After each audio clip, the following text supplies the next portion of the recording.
Damai sejahtera Allah yang melampaui segala akal akan memelihara hati dan pikiranmu dalam Kristus Yesus Tuhan kita. Amin. Saudara-saudara yang terkasih di dalam nama Yesus Kristus, tema khotbah hari ini diambil dari Imamat 25, yaitu tentang panggilan memelihara alam. Bapak Ibu saudara-saudara yang terkasih, pada tanggal 23 Maret 2020, ketika pucuk pimpinan Huria Kristen Indonesia memberangkatkan tim HKI, Gerakan Mahasiswa Kristen Indonesia, dan Ansor NU untuk melakukan penyemprotan disinfektan untuk memutus mata rantai penyebaran COVID-19, Sekjen HKI Pendeta Dr. Batara Sihombing mengatakan, kita semua manusia harus saling tolong-menolong tanpa memandang suku, agama, ras, dan golongan. Bergotong royong dan bersiap mencegah penyebaran virus corona.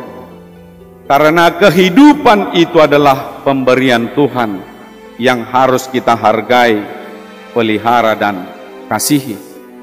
Demikian juga halnya dalam nats ini, Tuhan memerintahkan melalui bangsa Israel untuk merayakan Sabat dan Yobel sebagai proses pengudusan, menghargai serta memelihara hidup dan kehidupan yang dikehendaki oleh Tuhan. Manusia dan seluruh ciptaan berhak untuk menikmati dan mensyukuri kehidupan yang Tuhan berikan. Tidak hanya manusia sebagai penggarap tanah yang berhak untuk hidup, tetapi orang asing, orang miskin, hewan liar, dan tanah itu sendiri pun perlu hidup dan istirahat. Saudara-saudaraku, artinya hidup dan kehidupan itu adalah anugerah yang Tuhan berikan kepada manusia dan seluruh ciptaan untuk tetap dijaga dan dipelihara. Saudara-saudara yang terkasih, Tuhan memerintahkan umat Israel untuk merayakan tahun Sabat dan tahun Yobel. Sabat berarti berhenti, bermakna beristirahat. Berhenti atau beristirahat bagi tanah, hewan piaraan, manusia, dan Allah sendiri dari pekerjaan. Sabat Allah menjadikan mahkota dari karya penciptaan dan membuat hari ketujuh menjadi istimewa. 6 tahun menggarap tanah, maka tahun ketujuh adalah tahun istirahat. 6 tahun lamanya menabur, 6 tahun merantingi pokok anggur dan menuai serta mengumpulkan buahnya.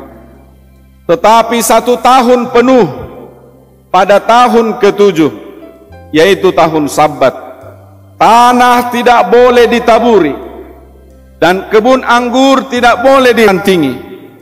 Tanah dan ladang diberikan waktu istirahat. Seluruh yang tumbuh sendiri tidak boleh dituai, dan buah anggur tidak boleh dirantingi. Hasil tanah selama Sabat menjadi makanan mereka, makanan orang miskin, makanan para budak, makanan orang asing, makanan bagi ternak, serta binatang hutan atau hewan liar. Bapak Ibu saudara-saudara sekalian, Sabat menjadi model sebagai jawaban menyikapi krisis ekologi dengan melihat yang terjadi saat ini, eksploitasi alam yang tanpa henti dan tanpa batas. Bapak Ibu, tanah harus istirahat, dan tidak boleh ditaburi dan dituai. Manusia tidak boleh semaunya terhadap tanah itu, karena tanah itu adalah pemberian dan berkat Tuhan atau hasil ciptaan Tuhan. Demikian halnya manusia. Manusia juga perlu beristirahat, menarik napas, serta memiliki waktu merenungkan kebesaran Allah yang menciptakan dan yang memelihara kita. Sehingga pada tahun ke-7 hanya puji syukur yang dapat kita panjatkan kepada Tuhan, sekaligus memperlakukan makhluk ciptaan lainnya sebagaimana Tuhan kehendaki dan Tuhan perlakukan.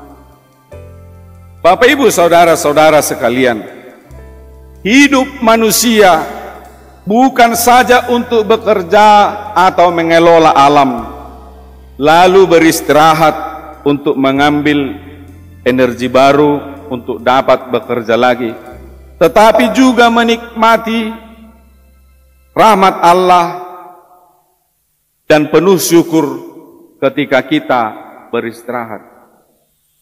Coba kita bandingkan yang terjadi pada masa-masa sekarang.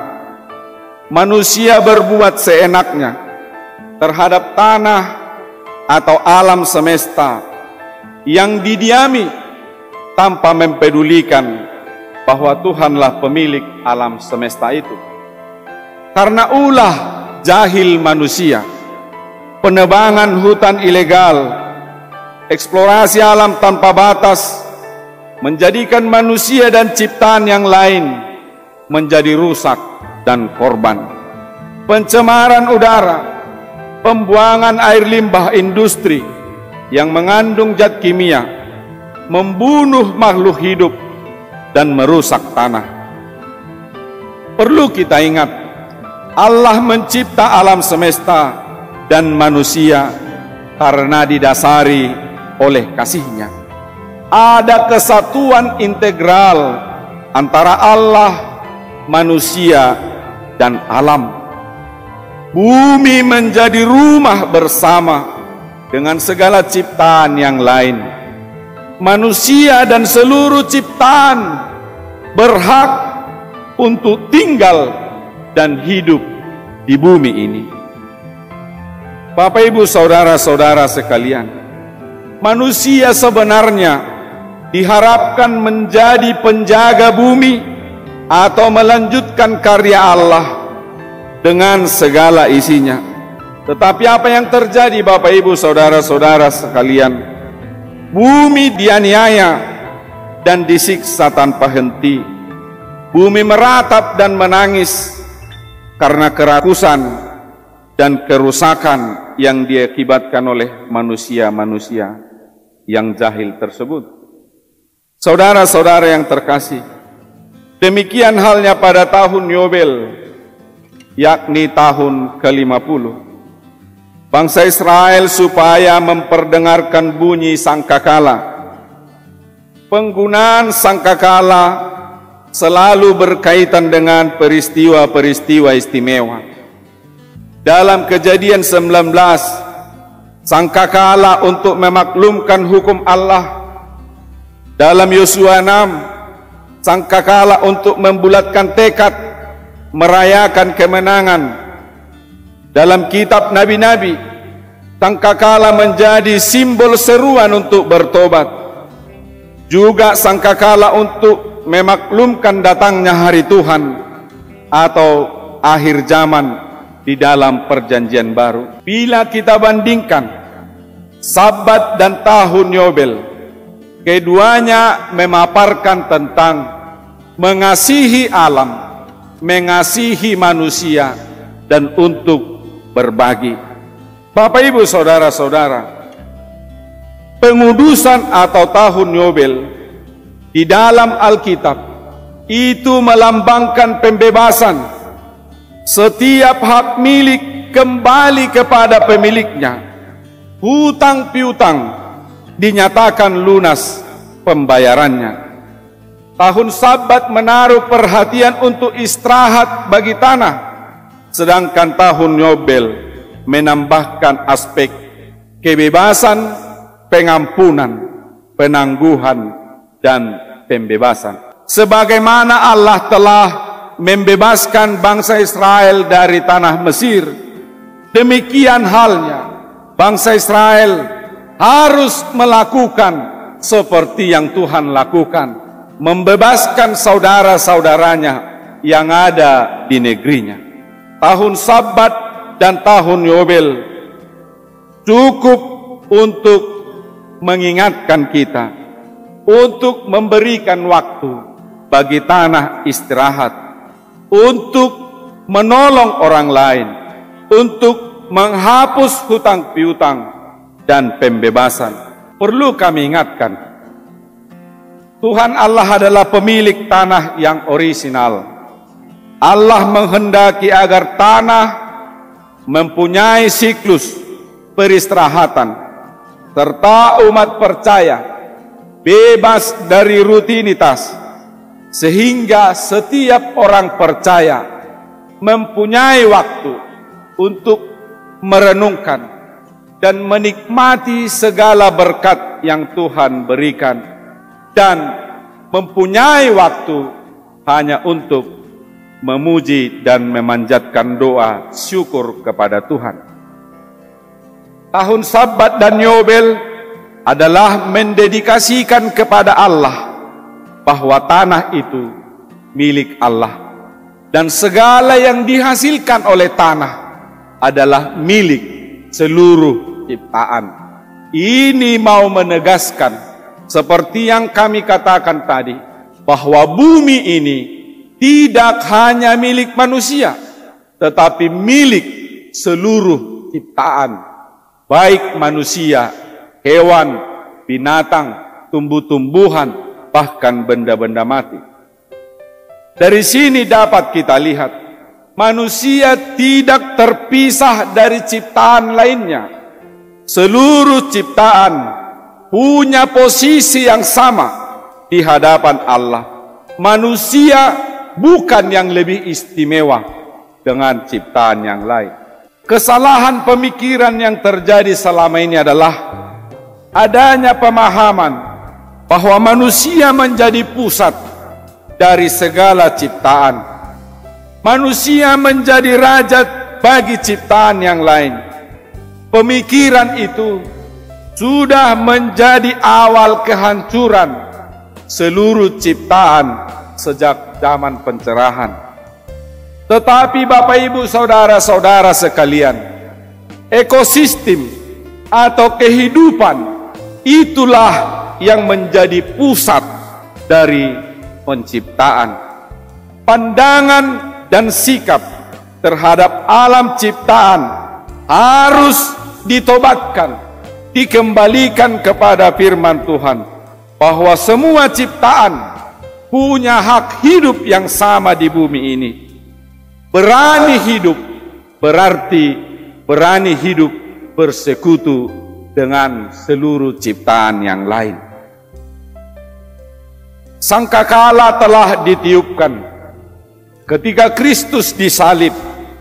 Kristus menjadi simpul kemerdekaan, simpul kebebasan dari penindasan politik, sosial, ekonomi, bahkan simpul kebebasan dan kemerdekaan dari belenggu agama yang menyesatkan. Yesus berkata, hari Sabat diadakan untuk manusia dan bukan manusia untuk hari Sabat. Hari Sabat diciptakan untuk menjadi berkat bagi umat manusia, bukan menjadi beban. Adapun alasan atau landasan teologis Sabat dan tahun Yobel ini bagi kita adalah karena Yesus Kristus telah membebaskan kita dari perbudakan dan belenggu dosa di kayu salib. Maka kita pun harus memperlakukan hal yang sama terhadap siapapun dan seluruh ciptaan Tuhan di alam ini. Saudara-saudara yang terkasih, apakah yang dapat atau yang telah kita lakukan terhadap sesama dan alam ciptaan ini. Pada masa COVID-19 ini, banyak saudara-saudara kita yang mengalami kesulitan secara finansial, mengalami kesulitan pembiayaan untuk membeli paket telepon, mengikuti pendidikan di sekolah. Apa yang telah kita perbuat? Kita diajak bukan berbagi dari kelebihan, tetapi berbagi dari keberadaan kita. Terkait alam atau pengrusakan lingkungan yang terjadi, di manakah kita saat ini? Di manakah gereja kita saat ini? Di manakah komunitas-komunitas Kristen saat ini? Coba kita lihat. PT Indorayon yang berubah nama menjadi TPL, atau keramba jaring apung yang ada di Danau Toba, yang telah merusak Danau Toba dan juga lingkungan sekitarnya. Apa yang dilakukan oleh gereja, baik secara institusional maupun perorangan.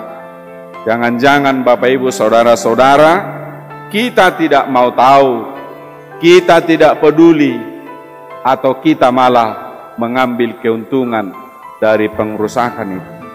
Firman Tuhan ini mengingatkan kita bahwa alam ini diciptakan oleh Tuhan bagi kehidupan manusia dan alam sekitarnya.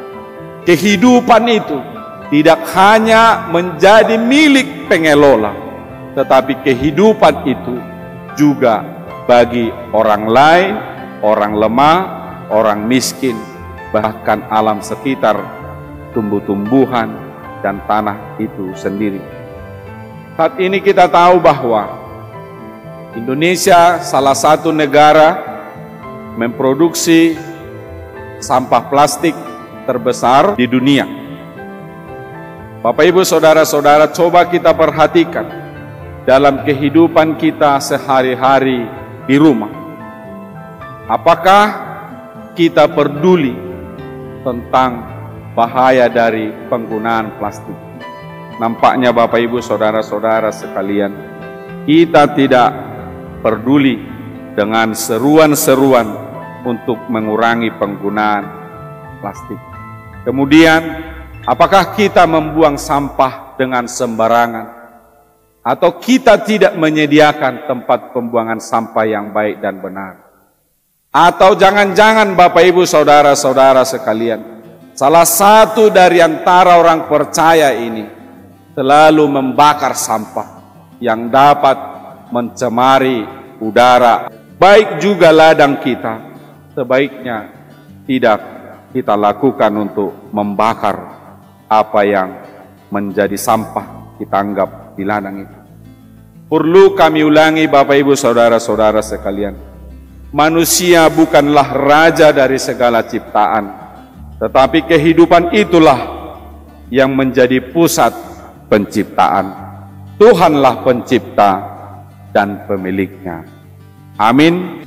Bapa kami yang di surga, yang kami kenal di dalam Yesus Kristus, kami sungguh berterima kasih Tuhan.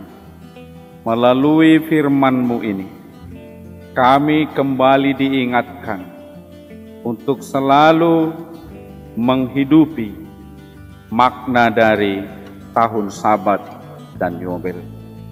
Pakailah kami kiranya untuk mau melakukan dan mengingatkan atau memberitakan kepada saudara-saudara kami di sekitar kami, agar seluruh orang percaya dan setiap insan mau mengerti dan memahami arti makna Sabat dan Yobel, sehingga kami merelakan waktu, merelakan tanah yang kami kelola untuk beristirahat sebagai tempat pengudusan kepada nama-Mu, menjadi berkat kepada sekitar kami, bahkan seluruh alam ciptaan.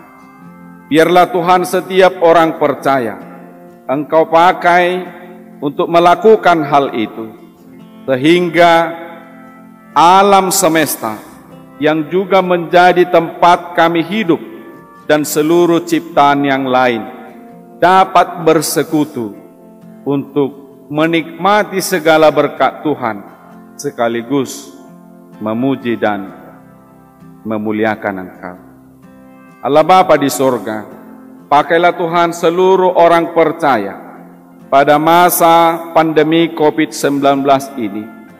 Kami berkenan berbagi satu dengan yang lain, bukan dari kelebihan atau kehebatan kami, tetapi dari kerelaan, kerendahan hati yang akan dapat menopang saudara-saudara kami yang lain. Berkati kami Tuhan, lindungi kami pada masa COVID-19 ini, agar kami dapat berjuang, dapat hidup sehat, panjang umur, hanya oleh karena penyertaan Tuhan. Terimalah Tuhan doa kami, di dalam nama anak-Mu Yesus Kristus, Tuhan dan Juru Selamat kami. Amin.